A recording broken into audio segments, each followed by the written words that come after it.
12th की physics का second chapter Gauss के नियम एवं इसके अनुप्रयोग शुरू करने जा रहे हैं, जिसमें सबसे पहले हम विद्युत फ्लक्स के बारे में अध्ययन करेंगे।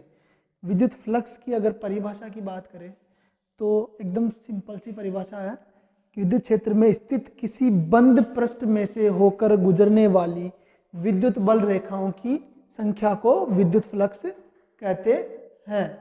अगर हम इस परिभाषा को समझें तो परिभाषा इस प्रकार से है कि अगर किसी बंद पृष्ठ को हम विद्युत क्षेत्र के अंदर रखते हैं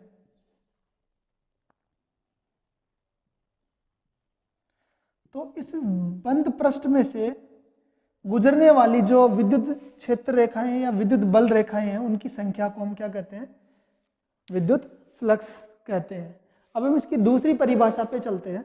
दूसरी परिभाषा एक गणितीय परिभाषा है जिसमें ये बताया गया है कि विद्युत फ्लक्स को किन भौतिक राशियों के रूप में व्यक्त किया जा सकता है। तो यहाँ पे हम देख सकते हैं कि विद्युत क्षेत्र की तीव्रता ई वेक्टर व क्षेत्रफल सदिश एस वेक्टर के अदिश गुणनफल को विद्युत फ्लक्स कहते हैं। अगर हम इसको सूत्र रूप में लिखें तो फाई बराबर E vector dot S vector से लिखा जाता है। यहाँ पर फाई जो है वो विद्युत फ्लक्स को निरूपित कर रहा है, ई वेक्टर विद्युत क्षेत्र की तीव्रता को बताता है, एस वेक्टर जो है वो क्षेत्रफल सदिश को बताता है। क्षेत्रफल सदिश का मतलब यहाँ पे क्या है? अगर हम देखें कि एक पृष्ठ है, बंद पृष्ठ ले लेते हैं जिसमें से विद्युत क्षेत्र रेखाएं गुजर रही हैं, तो ये जो विद्युत क्षेत्र रेखाएं हैं इनकी दिशा जो है वो यहाँ पे दिखाई गई है, इस तरह से है। और यहाँ पे ये जो पृष्ठ है, इस बंद पृष्ठ की जो क्षेत्रफल सदिश की दिशा होती है वो हमेशा इस पृष्ठ के लंबवत बाहर की तरफ लेते हैं। तो हम देख सकते हैं यहाँ पे कि विद्युत क्षेत्र की तीव्रता की जो दिशा है और इस पृष्ठ के क्षेत्रफल सदिश की जो दिशा है इनके बीच में थीटा कोण है। अब यहाँ पे अगर इसको हम अदिश गुणनफल के रूप में लिखें तो फाई बराबर ई डॉट एस वेक्टर या फिर फाई बराबर ई एस कोस थीटा से लिखा जाता है। यहाँ पे थीटा क्या है? इन विद्युत क्षेत्र की तीव्रता और एस वेक्टर दोनों के मध्य का कोण है। अब हम आगे बात करें, अगर विद्युत फ्लक्स किस प्रकार की राशि है, सदिश राशि है या अदिश राशि है, तो हमें सूत्र से पता चल रहा है कि विद्युत फ्लक्स एक अदिश राशि है। क्यों? क्योंकि विद्युत फ्लक्स जो है दो सदिश राशियों का अदिश गुणनफल है और अदिश गुणनफल से प्राप्त भौतिक राशि जो है वो अदिश राशि होती है। अगर हम इसके मात्रक की बात करें, एसआई मात्रक की बात करें, तो हम यहाँ देख सकते हैं कि फाई बराबर ई डॉट एस है। तो फाई बराबर ई डॉट एस के अंदर ई जो है विद्युत क्षेत्र की तीव्रता है और इसका मात्रक जो है वो होता है न्यूटन पर कूलम, और एस जो है वो क्षेत्रफल है। क्षेत्रफल का जो मात्रक होता है वो होता है मीटर स्क्वायर, एसआई मात्रक। अगर हम इन दोनों को कंबाइन करके फाई का मात्रक निकालें, विद्युत फ्लक्स का मात्रक निकालें, तो हमारे पास आएगा न्यूटन मीटर स्क्वायर पर कूलम। तो इसका एसआई मात्रक हो जाता है न्यूटन मीटर स्क्वायर पर कूलम। या इसका दूसरा मात्रक होता है वोल्ट मीटर। वोल्ट मीटर कैसे आता है? तो इसको समझने के लिए आपको विद्युत क्षेत्र की तीव्रता का एक और मात्रक होता है वोल्ट पर मीटर, और यहाँ पे क्षेत्रफल का मात्रक मीटर स्क्वायर होता है। तो दोनों को कंबाइन करने पर यहाँ पे हमारे पास एक नया मात्रक आ जाता है वोल्ट मीटर। अब नेक्स्ट हम इसकी विमीय सूत्र की बात करें तो विमीय सूत्र कैसे प्राप्त करेंगे? तो हम यहाँ पे देख सकते हैं कि ये जो हमारे पास इसका मात्रक आया है न्यूटन मीटर स्क्वायर पर कूलम, फाई का मात्रक। तो न्यूटन जो है वो बल का मात्रक होता है और बल की विमा जो होती है वो होती है m1 L1 T-2 ये मीटर स्क्वायर है, मीटर स्क्वायर मतलब m का स्क्वायर, यहाँ पे m मीटर को रिप्रेजेंट कर रहा है यानी कि लंबाई का मात्रक है, तो यहाँ पे L2 हो जाएगा। c कूलम है, ये आवेश का मात्रक है। अब आवेश के मात्रक को हम अगर विमीय सूत्र में लिखें तो उसके लिए हमको एक सूत्र याद है, I बराबर Q इंटू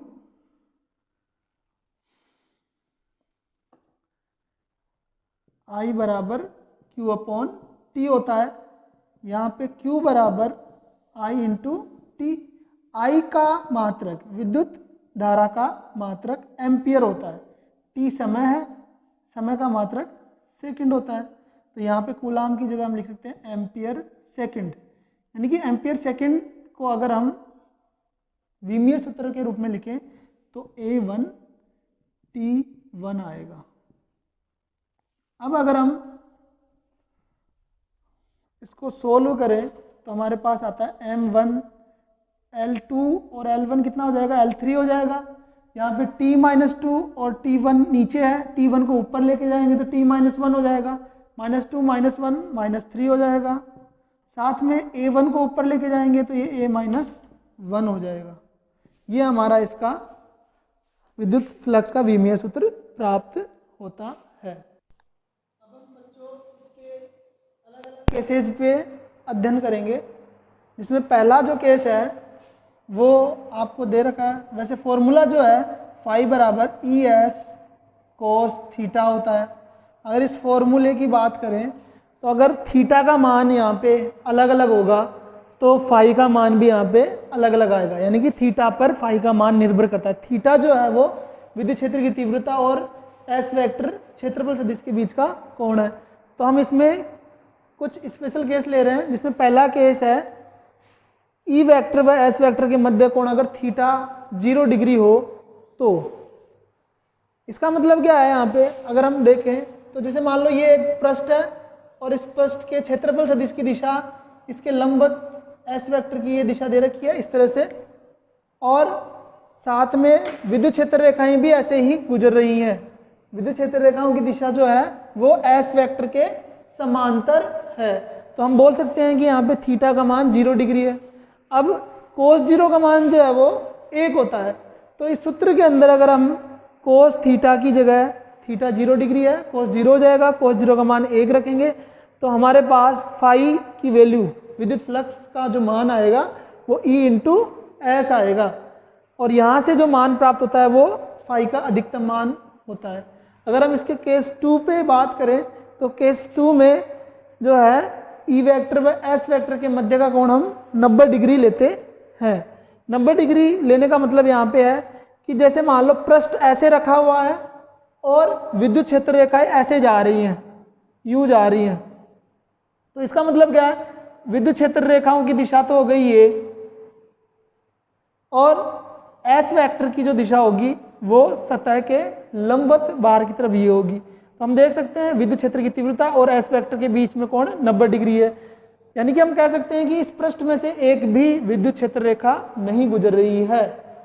तो यहाँ पे थीटा 90 डिग्री मान रखोगे तो कोस 90 का मान 0 होता है, तो फॉर्मूले में रखने पर थीटा का मान कितना आएगा, 0, और ये जो है वो फाई का मान 0 आएगा, और फाई मिनिमम जो है वो हमको प्राप्त होता है। थर्ड केस जो है वो है ई वेक्टर विद्युत क्षेत्र की तीव्रता और क्षेत्रफल सदिश एस वेक्टर के मध्य का कोण कितना हो, 180 डिग्री हो। इसका मतलब क्या है, इसका मतलब ये है कि विद्युत क्षेत्र रेखाओं की जो दिशा होती है या विद्युत क्षेत्र की तीव्रता की जो दिशा होती है वो एस वेक्टर के विपरीत दिशा में हो। विपरीत दिशा का मतलब हो गया क्षेत्रफल सदिश की दिशा इधर है और विद्युत क्षेत्र की तीव्रता की दिशा इधर है, तो इनके बीच का कोण कितना होगा, 180 डिग्री होगा। अब थीटा 180 डिग्री के लिए अगर हम ले कोस का मान तो -1 प्राप्त होता है।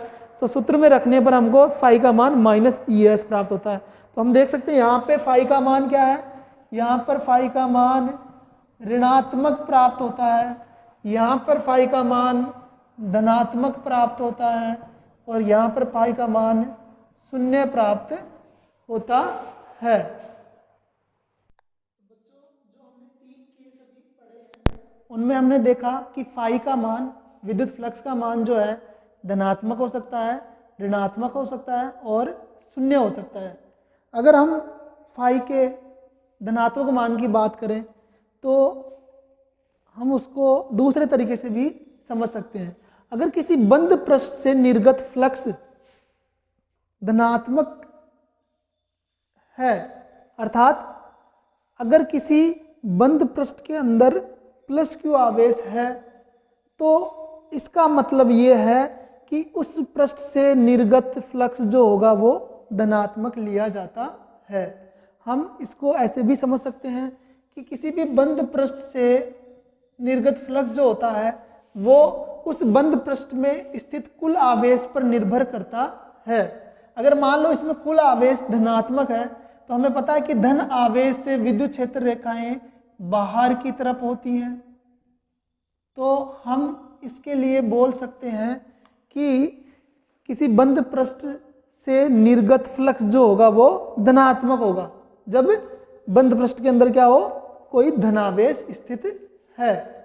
दूसरा केस जो है वो है अगर हम किसी बंद पृष्ठ में प्रवेशित फ्लक्स की बात करें तो उसके लिए हम ऋणात्मक लेते हैं। यानी कि अगर हम बात करें कि किसी भी बंद पृष्ठ के अंदर ऋण आवेश है, कुल आवेश की मात्रा बंद पृष्ठ में क्या है, ऋणात्मक है, तो उसमें जो फ्लक्स प्रवेश करेगा वो क्या लेंगे, हम ऋणात्मक लेते हैं। इसका मतलब हम ये भी बोल सकते हैं कि अगर किसी पृष्ठ में फ्लक्स प्रवेश कर रहा है, अंदर की तरफ जा रहा है, तो उस पृष्ठ के अंदर आवेश कैसा है, ऋणात्मक है।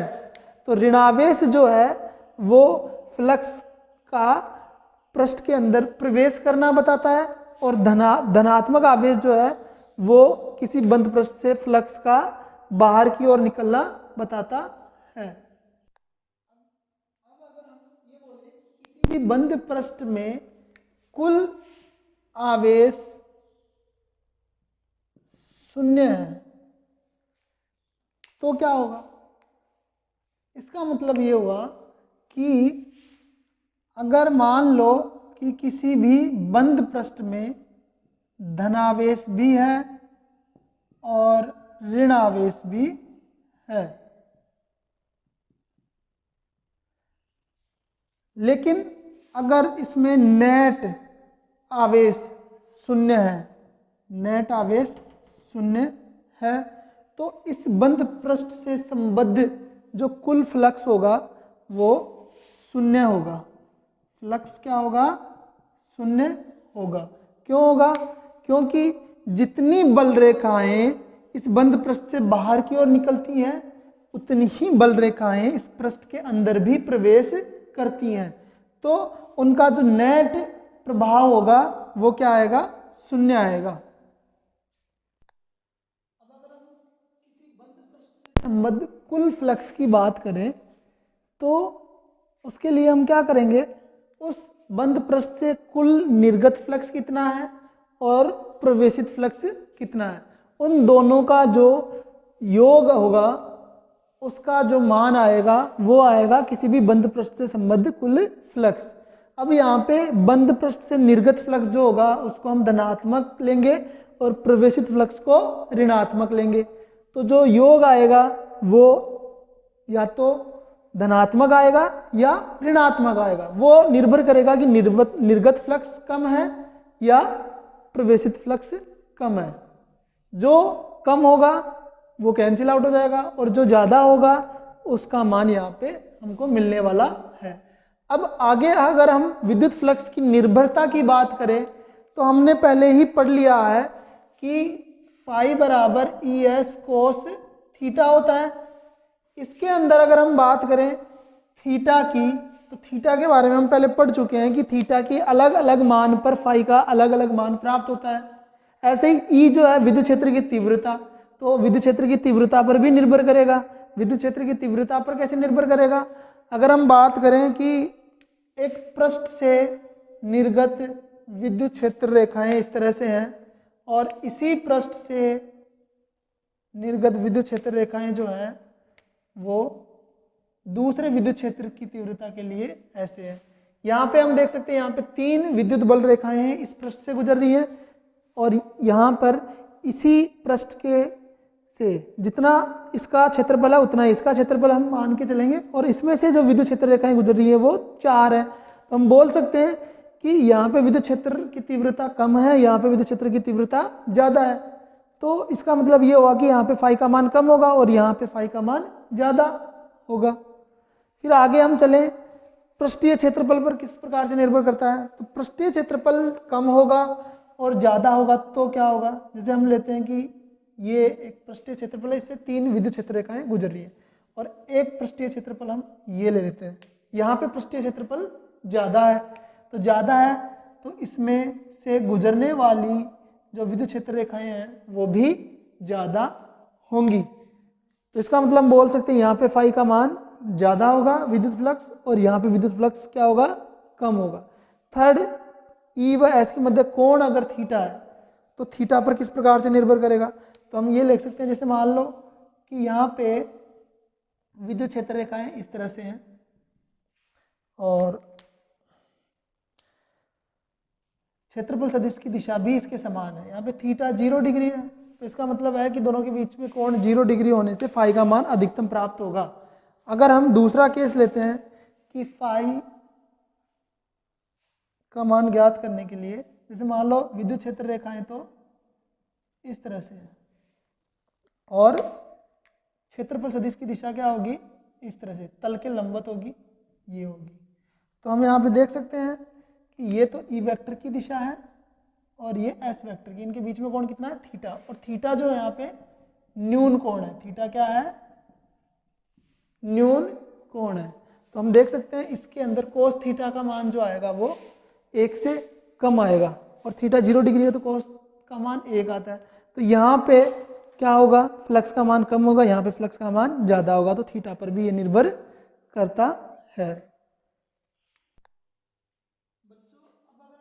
सामान्य केस की बात करें जिसके अंदर क्या हो कि एक अनियमित पृष्ठ हो जो एक असमान विद्युत क्षेत्र के अंदर स्थित है, तो उस पृष्ठ से संबद्ध जो फ्लक्स होगा वो हम कैसे ज्ञात करेंगे। तो इसके लिए हम क्या करेंगे, एक अनियमित पृष्ठ जो है जो किसी विद्युत क्षेत्र के अंदर स्थित है, विद्युत क्षेत्र भी यहाँ पे क्या है, असमान विद्युत क्षेत्र है, तो हम इस अनियमित पृष्ठ पर एक अल्पांश लेंगे, छोटा सा अल्पांश क्षेत्रफल लेंगे जिससे गुजरने वाले फ्लक्स का मान ज्ञात करेंगे। तो अगर हम ये मान लें कि ये छोटा सा अल्पांश है तो ये जो क्षेत्रफल होगा इसको हम नियमित मान सकते हैं, रेगुलर मान सकते हैं। साथ में इससे गुजरने वाली जो विद्युत क्षेत्र रेखाएं होंगी वो भी एक समान होंगी। तो हम यहाँ पे अगर बात करें कि एक अनियमित पृष्ठ है जो किसी असमान विद्युत क्षेत्र ई में स्थित है और इस पृष्ठ पर एक छोटा सा क्षेत्रफल अल्पांश लेते हैं ds वेक्टर, और ds वेक्टर की दिशा, क्षेत्रफल अल्पांश की दिशा हमको पता है कि ये हमेशा तल के लंबवत बाहर की ओर होती है, या हम बोलें कि पृष्ठ के अभिलंब के अनुदिश होती है। तो इसके लिए हम क्या करेंगे कि विद्युत फ्लक्स का मान निकालना है, तो डी फाई बराबर E vector dot ds vector लेंगे। यहाँ पे हमको पता है कि फाई जो है फ्लक्स को निरूपित कर रहा है, लेकिन ये जो डी फाई है ये एक छोटे से फ्लक्स को निरूपित करता है, अर्थात यहाँ पे इस ds अल्पांश से जो विद्युत फ्लक्स संबंध है उसको निरूपित करने के लिए हमने यहाँ पे d यूज किया। तो डी फाई जो है वो ds अल्पांश से संबद्ध फ्लक्स होगा। अब अगर हम इस पूरे पृष्ठ से संबद्ध फ्लक्स निकालें तो उसके लिए हम क्या करेंगे, उसके लिए हम इस समीकरण का समाकलन कर देंगे दोनों तरफ, क्योंकि हमको पता है कि समाकलन जो है वो किसी भी छोटी छोटी चीज़ों को जोड़ने के लिए हम काम में लेते हैं। जैसे मान लो यहाँ पे छोटे छोटे और भी अगर अल्पांश लेते तो उन सारे अल्पांशों से संबद्ध जो फ्लक्स होगा उन सब का योग इस पृष्ठ से संबद्ध फ्लक्स होगा। तो उसके लिए हमने क्या किया, समाकलन कर दिया यहाँ पे। तो डी फाई का समाकलन फाई हो जाएगा बराबर इधर ई डॉट डी एस हो जाएगा। तो ये फॉर्मूला हमारे लिए इंपॉर्टेंट है। अगर अनियमित पृष्ठ या फिर अनियमित विद्युत क्षेत्र है तो इसके लिए हम फाई बराबर E dot D S use करते हैं। साथ में अगर हम किसी बंद पृष्ठ से संबद्ध कुल विद्युत फ्लक्स ज्ञात करना चाहें तो उसके लिए एक सिंबल यूज करते हैं, फाई बराबर इंटीग्रेशन समाकलन of E dot D S, यानी कि ई डॉट डी एस का जो समाकलन होता है उसका बंद पृष्ठ के लिए जो सिंबल होगा, जो चिन्ह होगा, वो समाकलन के लिए इस तरह से समाकलन का चिन्ह और उस पर एक सर्कल बना देते हैं जो बंद पृष्ठ के लिए समाकलन के चिन्ह को निरूपित करता है। तो यहाँ पे किसी बंद पृष्ठ के लिए हम ये फाई बराबर integration of E dot D S use करते हैं। बच्चों अब हम विद्युत फ्लक्स से संबंधित न्यूमेरिकल करते हैं, जिसमें पहला न्यूमेरिकल है विद्युत क्षेत्र ई वेक्टर बराबर 200 आई कैप प्लस 300 जे कैप वोल्ट पर मीटर में स्थित एक क्षेत्रफल सदिश एस वेक्टर बराबर 5 गुणा 10 की घात -3 जे कैप मीटर स्क्वायर से पारित विद्युत फ्लक्स का मान ज्ञात कीजिए। तो न्यूमेरिकल में दे रखा है आपको कि एक विद्युत क्षेत्र है जो एक क्षेत्रफल से गुजर रहा है, यानी कि ये जो क्षेत्रफल है इससे हमको संबंधित या इससे पारित विद्युत फ्लक्स का मान ज्ञात करना है। तो इसके लिए हम क्या करेंगे, इसके लिए हमको पता है एक सिंपल सा फॉर्मूला होता है ई वेक्टर फाई बराबर E vector dot S vector. यहाँ पे ई वेक्टर और एस वेक्टर दोनों गिवन है हमारे पास। तो फाई बराबर 200 आई कैप प्लस 300 जे कैप डॉट एस वेक्टर है 5 गुणा 10 की घात -3 जे कैप। अब हमको पता है कि इसका डॉट प्रोडक्ट जो आएगा उसमें आई डॉट जे कैप एक बार आएगा और एक बार जे डॉट जे आएगा। तो हमको ये भी पता है कि आई डॉट जे, यहाँ पे हम देख सकते हैं कि आई डॉट जे तो 0 आएगा, आई डॉट जे, और जे डॉट जे क्या होता है, जे डॉट जे जो है उसका मान 1 आएगा।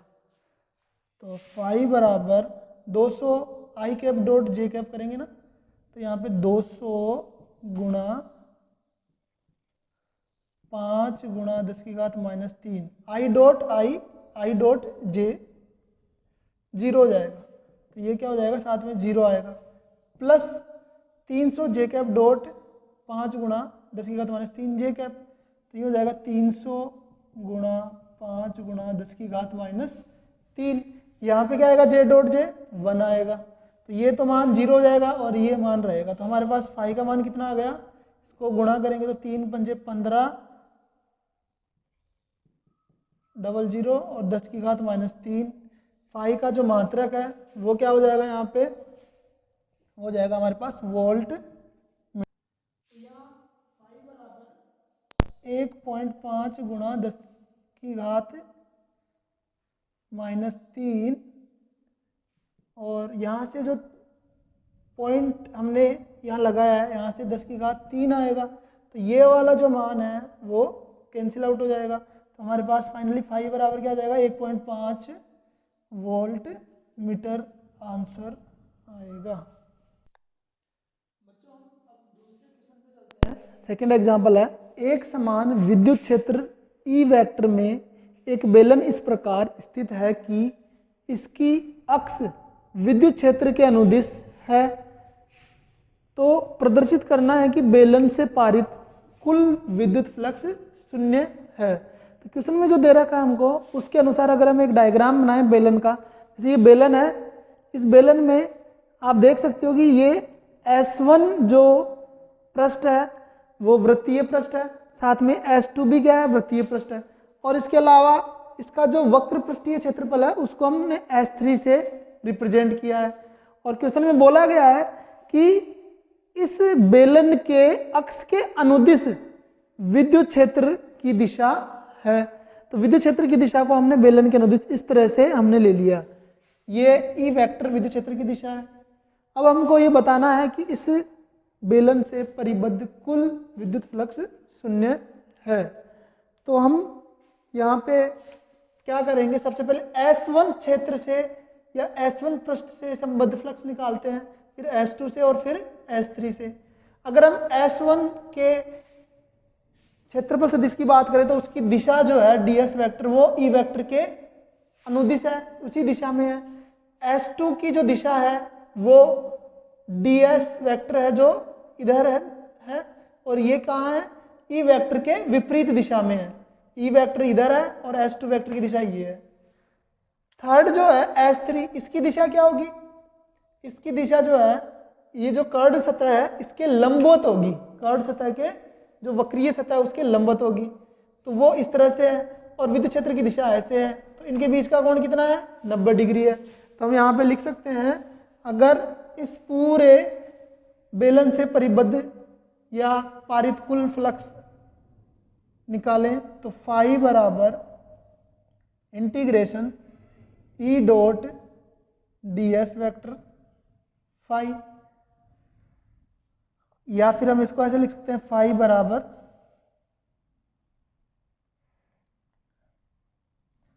S1 ई dot ds vector plus S2 ई dot ds vector plus S3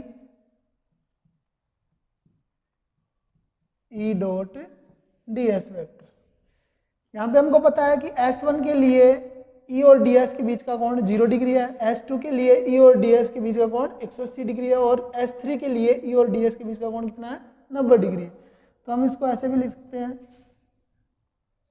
S1 के लिए E ds cos 0 degree plus S2 के लिए E ds cos 180 डिग्री और थर्ड इसके लिए E ds cos 90 डिग्री।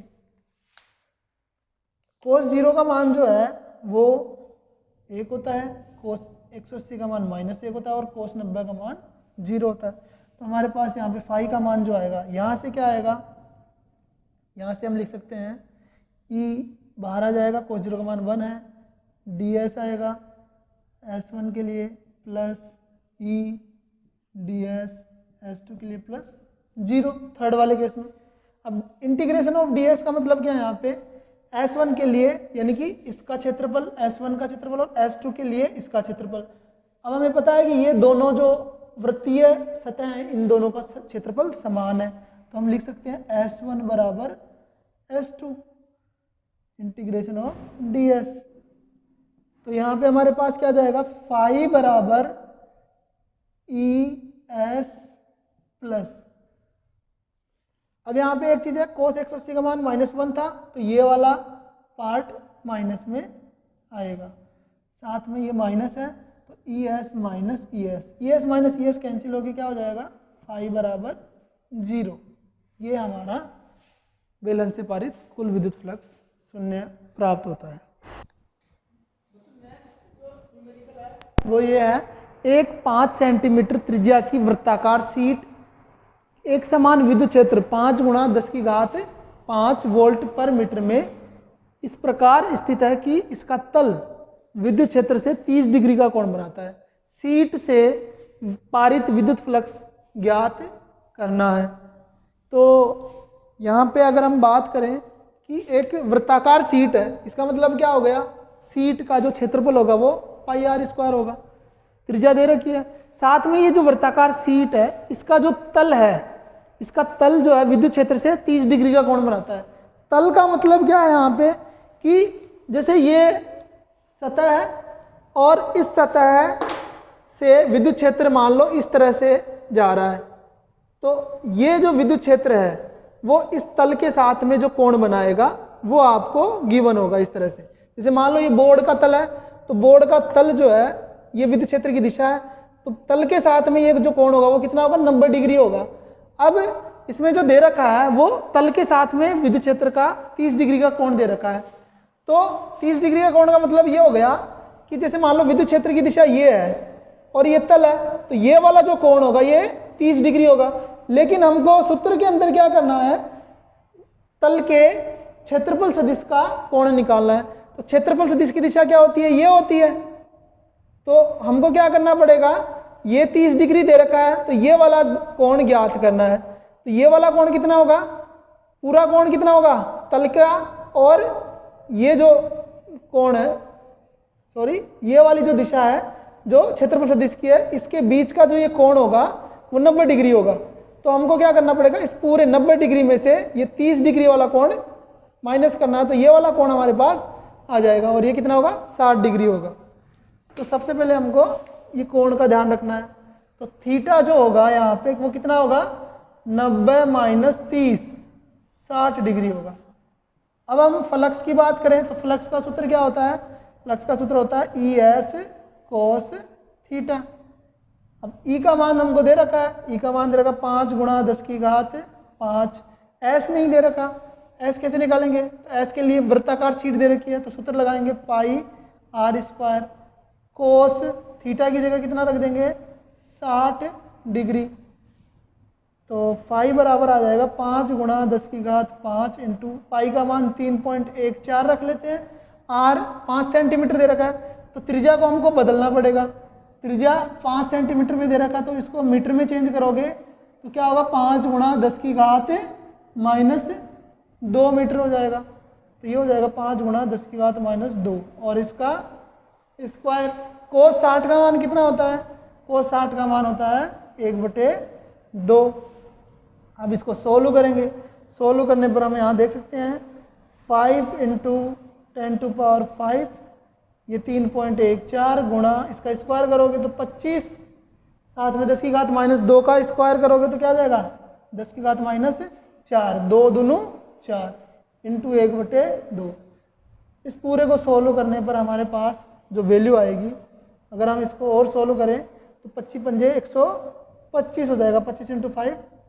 साथ में 2 का भाग भी लगा देते हैं, तो 3 में 2 का 2 एकम 2, फिर 2 पंजे 10, 1 2 संते 1.57 10 की घात। इसको आगे सोल्व करने पर फाई बराबर यहाँ पे गुणा करते हैं 25 इंटू 5 125, 2 का इसमें भाग लगा देते हैं, तो 2 एकम 2, फिर 2 पंजे 10, 2 संते 14। इसको सोल्व करेंगे अपन, तो 10 की घात 5 और 10 की घात माइनस 4 क्या हो जाएगा 10 हो जाएगा। अब इसको फाइनली जब सोल्व करते हैं तो हमारे पास इसका जो मान आता है वो आता है 1.96 गुणा 10 की घात 3 वोल्ट मीटर। ये हमारे पास फाइनल आंसर आता है।